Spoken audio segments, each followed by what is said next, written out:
മെച്ചപ്പെട്ട ജീവിത സാഹചര്യം തേടി ഗൾഫിലേക്ക് എത്തുന്ന പ്രവാസികളിൽ വില്ലനായി എത്തുന്നത് മറ്റൊന്നുമല്ല. തൊട്ടുമുന്നിലെ നിമിഷം വരെ തിരക്കുകൾക്കിടയിൽ അമർന്നിരുന്നവരിൽ പലരും അടുത്ത നിമിഷം മരണത്തിന് കീഴടങ്ങിയ കാഴ്ചകൾ ഞെട്ടലോടെയാണ് പ്രവാസികൾ കാണുന്നതും കേൾക്കുന്നതും. പ്രവാസികൾക്കിടയിൽ മുൻപെങ്ങുമില്ലാത്ത വിധം ഹൃദയസംബന്ധമായ രോഗങ്ങൾ വർദ്ധിക്കുകയും അത് ഹൃദയാഘാതം കാരണമുള്ള മരണത്തിലേക്ക് നയിക്കുകയും ചെയ്യുന്നത് ആശങ്കാജനകമാണ്. പ്രായഭേദമന്യേ ഏവരിലും ഇത് കണ്ടുവരികയാണ്. ഇനിയും പ്രവാസികൾ ജാഗ്രത പാലിച്ചില്ലെങ്കിൽ സംഭവിക്കുക മറ്റൊന്നായിരിക്കും. അത്തരത്തിൽ ഒരു റിപ്പോർട്ടാണ് പുറത്തു വരുന്നത്. നമസ്കാരം, പ്രവാസി മലയാളിയിലേക്ക് സ്വാഗതം. പ്രവാസി വാർത്തകൾക്കായി ഈ ചാനൽ സബ്സ്ക്രൈബ് ചെയ്യൂ.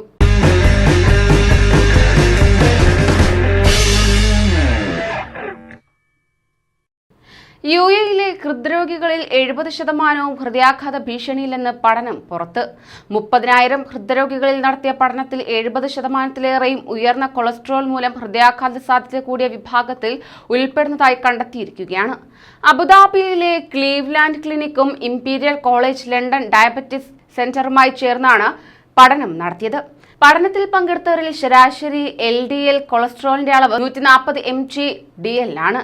ഹൃദ്രോഗത്തെ തടയുന്നതിന് ആവശ്യമായതിന്റെ 3 ഇരട്ടി കൂടുതലാണ് ഇതെന്നും റിപ്പോർട്ടിൽ പറയുന്നുണ്ട്. ചീത്ത കൊളസ്ട്രോൾ എന്നറിയപ്പെടുന്ന ഇവ രക്തധമനിയുടെ ഭിത്തികളിൽ തടസ്സങ്ങൾ ഉണ്ടാക്കുകയും ഇതോടെ ഹൃദയത്തിലേക്ക് രക്തപ്രവാഹം തടയപ്പെടുകയുമാണ് ചെയ്യുന്നത്. ഹൃദയാഘാതത്തെക്കുറിച്ച് ചിന്തയില്ലാതെ നിരവധി ചെറുപ്പക്കാരാണ് അപകടകരമായ രീതിയിൽ ചീത്ത കൊളസ്ട്രോൾ ബാധിച്ചവരായിട്ടുള്ളതെന്നും ഹൃദ്രോഗ വിദഗ്ധനായ ഡോക്ടർ ഹാനി സബൂർ ചൂണ്ടിക്കാട്ടി. കൂടാതെ ആരോഗ്യ പ്രശ്നം ഒന്നുമില്ലാത്തവർക്കും 100 mg/dl മുതൽ 129 mg/dl വരെ LDL കൊളസ്ട്രോൾ വരെ സ്വീകാര്യമാണ്. എന്നാൽ ഹൃദ്രോഗമോ അല്ലെങ്കിൽ പ്രമേഹമോ പോലുള്ള ഗുരുതര രോഗങ്ങൾ ഉള്ളവർക്ക് ഈ നിരക്ക് വളരെ കൂടുതലെന്നാണ് കണ്ടെത്തൽ. ഇതോടൊപ്പം തന്നെ LDL കൊളസ്ട്രോൾ വർദ്ധിക്കുന്നതിനനുസരിച്ച് ഹൃദയാഘാത സാധ്യത 25% വർദ്ധിക്കുകയാണെന്നും ഡോക്ടർ വ്യക്തമാക്കി. യുഎഇയിലെ ചീത്ത കൊളസ്ട്രോൾ നിരക്കിലെ വർധന ഞെട്ടിക്കുന്നതും അടിയന്തരമായി കണക്കിലെടുക്കപ്പെടേണ്ടതുമാണ് എന്നതാണ്.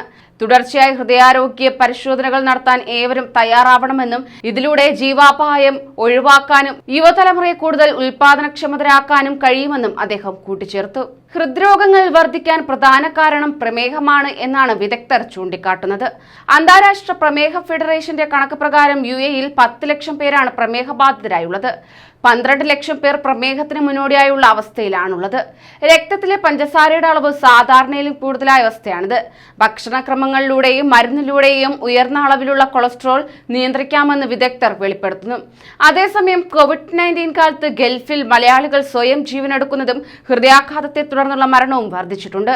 ജോലി നഷ്ടം, ശമ്പളക്കുറവ്, നാട്ടിലെ ബന്ധുക്കളുടെ രോഗം, വിയോഗം, നാട്ടിൽ നിന്ന് വിമാന സർവീസ് ഇല്ലാത്തതിനാൽ പോയാൽ തിരിച്ചു വരാനാകാത്തത് തുടങ്ങിയ പ്രശ്നങ്ങളിൽപ്പെട്ട് മാനസിക സമ്മർദ്ദം അനുഭവിക്കുന്ന ഇവർക്ക് വിവിധ ഗൾഫ് രാജ്യങ്ങളിലെ ഇന്ത്യൻ നയതന്ത്ര കാര്യാലയങ്ങൾ കൗൺസിലിംഗ് അടക്കമുള്ള സാന്ത്വനങ്ങൾ നൽകണമെന്ന് നേരത്തെ തന്നെ ആവശ്യമുയർന്നിട്ടുണ്ട്. ദിനംപ്രതി ഇത്തരം മരണങ്ങൾ ഉണ്ടാകുന്നത് ഏവരിലും ആശങ്ക ഉണർത്തുകയാണ്. കൂടുതൽ പ്രവാസി വാർത്തകൾക്കായി ഈ ചാനൽ സബ്സ്ക്രൈബ് ചെയ്യൂ.